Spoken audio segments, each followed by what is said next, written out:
Hi, everybody. This is Mark. I'm going to work through the first set of problems of the financial analysis that Dr. Tsay gave us in the Foundations of Analytics course we took.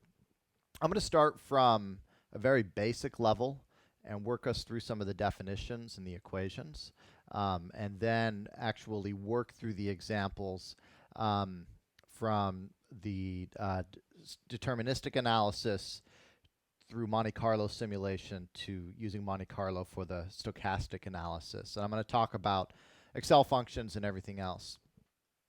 Don't feel obligated to watch every single video in this series.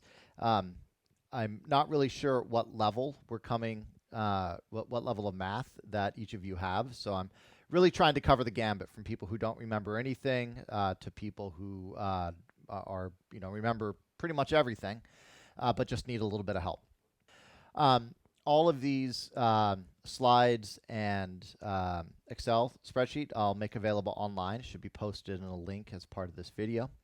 And otherwise, off we go. Thanks for listening.